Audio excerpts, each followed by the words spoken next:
Alhamdulillahi Rabbil Alamin. Wassalatu wassalamu ala asyrafil anbiya'i wal mursalin wa ala alihi wa sahbihi ajma'in. Subhanaka la ilma lana illa ma 'allamtana innaka antal alimul hakim. La hawla wa la quwwata illa billah.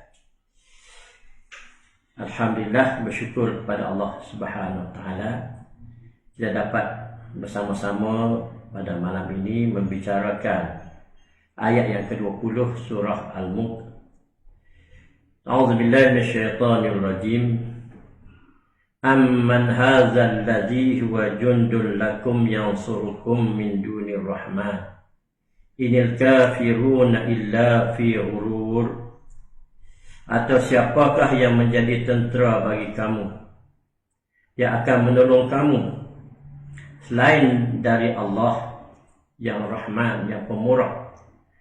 Sebenarnya orang-orang kafir itu tidak lain hanyalah dalam keadaan urur, yang terpedaya.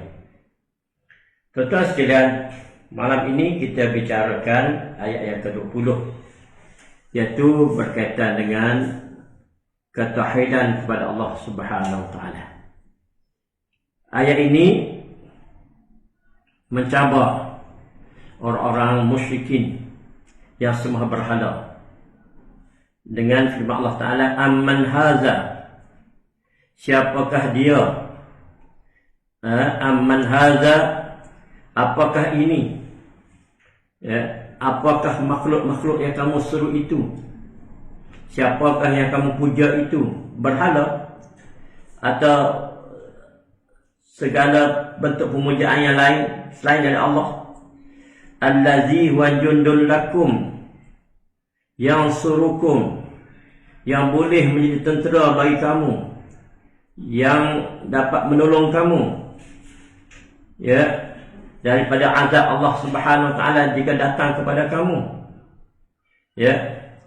yang selain daripada Allah Ar-Rahman, daripada Allah yang Maha Pemurah.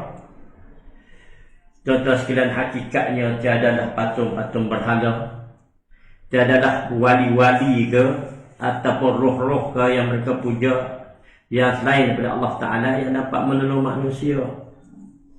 Bagi orang beriman, mereka sering membaca Iyyaka na'budu wa iyyaka nasta'in. Allah lah yang kami sembah, Allah lah yang tempat kami minta pertolongan.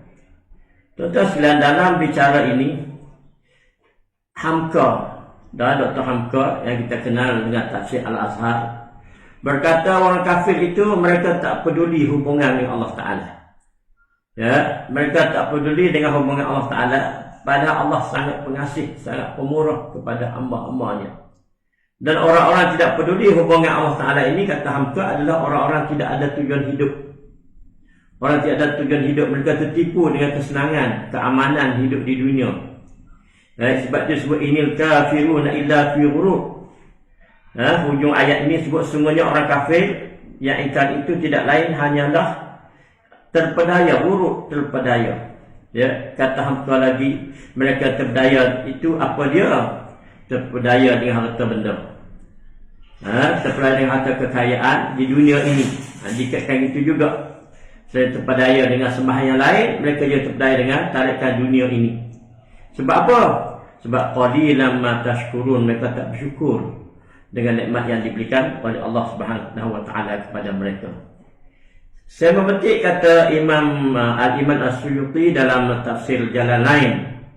Dia kata orang kafir itu tertipu oleh siapa? Oleh syaitan. Bahkan ada yang berkata bahawa azab Allah Ta'ala tak mengenai mereka. Kata Imam Suyuti dan tafsir Jalalain. Tuan-tuan sekalian, manakala Ibn Katsir pula berkata, kata Ibn Katsir dan membicarakan ayat ini, dia kata Allah Subhanahu wa taala berfirman kepada orang-orang musyrikin, orang-orang yang sembah Allah tapi yang sama mereka sembah berhala. Mereka sembah berhala dan mereka minta pertolongan lain dari Allah Subhanahu wa taala. Dan mereka ingkari keyakinan kepada Allah Subhanahu wa taala. Dan Allah Ta'ala beritahu kepada mereka bahawa apa yang mereka angan-angankan itu Apa mereka minta daripada Allah Ta'ala itu tidak akan mereka perolehi. Mereka tidak akan dapat. Ya, mereka tidak akan perolehi sama sekali. Tuan-tuan sekalian, saya teringat tersebut bab berhala ni sebenarnya begini tuan-tuan sekalian. Berhala ni kalau dah mula disembah dia dirasai ada kuasa. Ada kuasa, ada keinginan untuk terus sembah dan untuk puja dia. Kita di negara kita Malaysia ni mudah. Sebab apa? Bila sebut bab berhala, kita boleh tengok berhala hari-hari tu boleh tengok. Kita lalu dekat Batu Kif nampak berhala, kita pergi ke Sentul nampak berhala, kita pergi dekat Berifi nampak berhala, di mana-mana ada berhala. Kita pun tahu, bahkan kadang-kadang kita tersenyum ketawa bila hari orang-orang sembah berhala menyambut hari kebesaran mereka. Mereka mensakiti tubuh badan, sanggup itu. Kenapa? Kerana berhala yang mereka sembah. Mereka sanggup, ya, bahkan mereka sanggup bersemah dengan darah-darah haiwan. Bahkan ada yang darah manusia pun boleh mereka nak semah akan berhala mereka puja ini. Mereka sangat fanatik dan taksub. Saya teringat tuan-tuan sekalian ketika mana Nabi buat pertama kalinya berdakwah kepada kaum keluarga. Nabi menghimpunkan 45 orang, ya. Hari itu kebetulan, ya, Nabi menyerulah kaum keluarga dia, bapa-bapa saudara dia, mak-mak saudara, sepupu-sepupu dan lain-lain. Jumlahnya 45 orang. Dalam tu ada orang nama Abu Lahab. Kata Abu Lahab, wahai Muhammad, cakaplah apa kamu nak cakap, kami nak dengar. Kami nak dengar ni, beritahu. Lalu Nabi Muhammad beritahu, aku adalah Rasulullah. Aku telah diutuskan untuk memberitahu kalian tidak boleh lagi sembah berhala. Tidak boleh syirik kepada Allah Subhanahu Wa Taala. Lalu apa kata Abu Lahab, wahai Muhammad, apa yang kamu serukan ini satu perkara yang susah, satu perkara yang amat sukar. Kenapa? Sebab seluruh bangsa Arab sembah berhala. Berhala telah menjadi satu sembahan yang begitu ditaksubi, yang begitu disembah dengan bersungguh-sungguh. Dialah tempat minta pertolongan, dialah yang memberi segala rezeki dan lain-lain. Berhala bukan sahaja di Kaabah, kata Abu Lahab, bahkan di seluruh rumah-rumah orang-orang Mekah ada berhala. Tuan-tuan, itu gambaran kata-kata kata Abu Lahab menggambaran kepada kita bahawa begitulah banyaknya berhala. Begitulah banyak berhala dan begitulah betapa taksubnya mereka terhadap berhala. Jadi tuan-tuan sekalian, dah lebih 1000 tahun sebenarnya saya sampai kepada Nabi Muhammad SAW. Dan sampai kepada Nabi ini, ya, penyembah berhala ni dah makin lama, dah berketurunan dah. Daripada dulu. Mula-mula Mekah hidup je. Apabila Nabi Ibrahim membina Kaabah, kemudian Nabi Ismail hidup di bumi Mekah dengan penuh kemakmuran, dengan penuh harmoni sejahtera, dengan menganut agama yang dibawa oleh Ibrahim.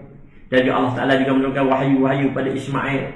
Maka umat ketika itu hidup dalam keadaan yang sejahtera mengikut syariat Nabi Ibrahim dan Nabi Ismail.